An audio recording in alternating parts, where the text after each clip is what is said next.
Sama seperti kita melihat rambu-rambu jalan dan garis-garis yang dilukis di jalan bertujuan untuk membantu kita. Sementara pada bandara, memiliki tanda-tanda dan rambu-rambu dicat bertujuan memberikan operasi, informasi, dan mengidentifikasi berbagai runway, taxiway, dan kelandaian pada setiap runway. Diidentifikasi dengan angka putih besar yang dicat di masing-masing ujung runway, angka-angka ini mungkin tampak sewenang-wenang. Tetapi, sebenarnya angka ini sesuai dengan arah magnetik. Ini menjadi nama runway. Sebagai contoh, sebuah runway yang diletakkan di timur barat akan bernomor 9 pada salah satu ujung landasan, dan pada ujung lainnya, angka-angka ini menunjukkan judul magnetik 90 derajat dan 270 derajat, dan menjadi acuan pesawat ketika lepas landas atau mendarat di runway tersebut. Ketika memberi label landasan pacu, arah magnetik landasan pacu dibulatkan ke 10 derajat terdekat, dan angka terakhir dan 0 sebelumnya yang dijatuhkan. Misalnya, landasan pacu dengan judul magnetik 068 derajat menjadi landasan pacu 7. Selain itu, nama landasan pacu diucapkan dengan setiap digit secara terpisah. Misalnya, runway 27 sebenarnya disebut runway 27. Namun terkadang, satu atau lebih tanda runway lainnya juga dapat diorientasikan ke heading yang sama. Jadi, untuk membedakan antara landasan pacu akhiran dengan ditambah kiri, tengah, dan kanan. Untuk dua paralel bernomor 7, runway akan dilabeli sebagai 7 kiri dan 7 kanan. Jika ada lebih dari 3 landasan pacu, beberapa landasan pacu akan diberi nomor yang berbeda. Garis tengah dicat pada landasan pacu dengan penyelarasan pilot saat lepas landas dan mendarat. Runway paling dasar hanya menyertakan angka dan garis pusat, tetapi runway yang lebih canggih akan memiliki tanda tambahan. Tanda ini dapat mengidentifikasi tepi landasan, ambang batas, zona touchdown, dan pilot aiming point. Dan garis tambahan ini digunakan sebagai penanda jarak masing-masing 500 kaki. Tidak semua tanda runway dapat digunakan untuk menandai runway yang sedang menjalani pemeliharaan. Maka, akan ditandai garis X kuning. X ditempatkan di ujungnya. Tanda-tanda ini dapat dicat di landasan pacu atau mungkin struktur sementara. Tambahan X juga dapat ditempatkan pada interval sepanjang sisa landasan pacu. Penandaan runway juga digunakan untuk menunjukkan ketika bagian tertentu dari runway tidak dapat digunakan untuk lepas landas atau mendarat.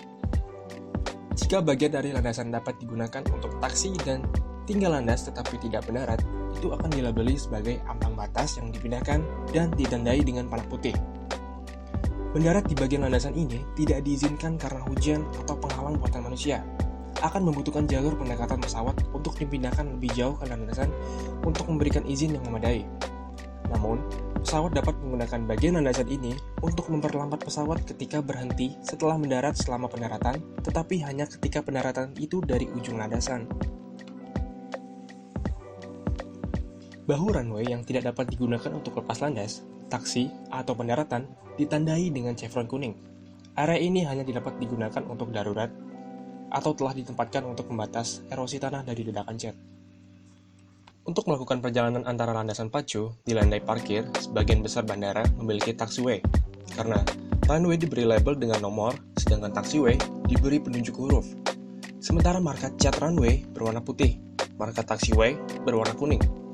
Di bandara besar, taxiway akan memiliki garis solid kuning untuk menandai pusat taxiway dan garis kuning ganda yang solid menandai tepi taxiway.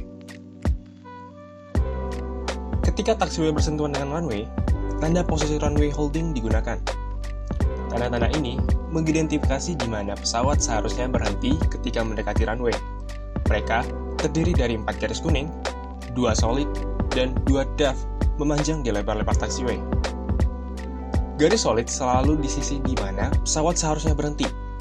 Garis solid ada di sisi taxiway dan garis putus-putus ada di sisi runway. Ketika pesawat mendekati tanda ini, berada di sisi dengan garis solid, pesawat harus memiliki izin untuk melewati batas. Jika pesawat berada di sisi dengan garis putus-putus, tidak diperlukan izin untuk melewati. Untuk masuk ke runway dengan garis penahan, bandara yang lebih besar biasanya menggunakan taxiway yang disempurnakan dengan centerline. Taxiway yang disempurnakan ini terdiri dari garis dashboard paralel yang dilukis di kedua sisi garis tengah dan digunakan hingga 150 kaki sebelum landasan pacu ini diperingatkan. Untuk pilot yang sedang mendekati penandaan posisi runway holding ini, diperingatkan untuk berhenti. Jika sebuah pesawat terbang mencoba mendarat pada bandara selama cuaca buruk di mana kabut atau awan menghalangi seorang pilot untuk dapat mendaratkan pesawat secara visual, maka pilot tersebut dapat secara potensial memanfaatkan sistem instrumen pendaratan atau ILS dengan menganggap pilot memenuhi syarat untuk menggunakannya.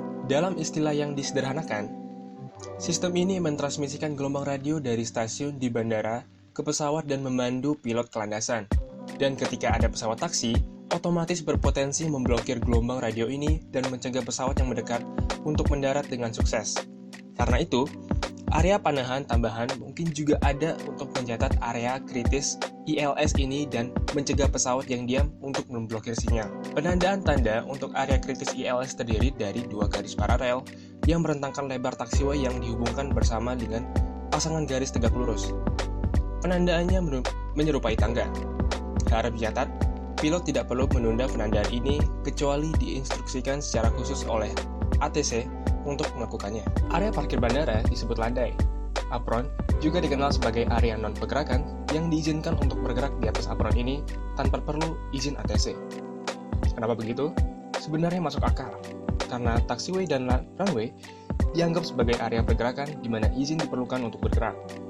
Tentang perbatasan antara apron dan taxiway ditandai dengan garis-garis kuning, satu garis padat di sisi landai, dan garis putus-putus tunggal pada tanda taxiway. Seperti halnya garis runway holding, izin diperlukan untuk melewati garis di sisi tengah, dan tidak perlu izin ketika melewati garis putus. Yang terakhir, akan membahas garis yang memandu ketika pilot masuk dan keluar jalur. Garis-garis ini dicat pada runway untuk memandu pesawat masuk dan keluar dari landasan.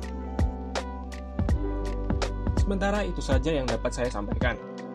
Anda bisa lihat video kami yang lainnya membahas banyak hal tentang dunia penerbangan. Maka dari itu, jangan lupa tekan tombol like, komen, dan subscribe channel ini supaya dapat berkembang nantinya. Saya Faisal Alvares, terima kasih telah menonton. Have a nice day.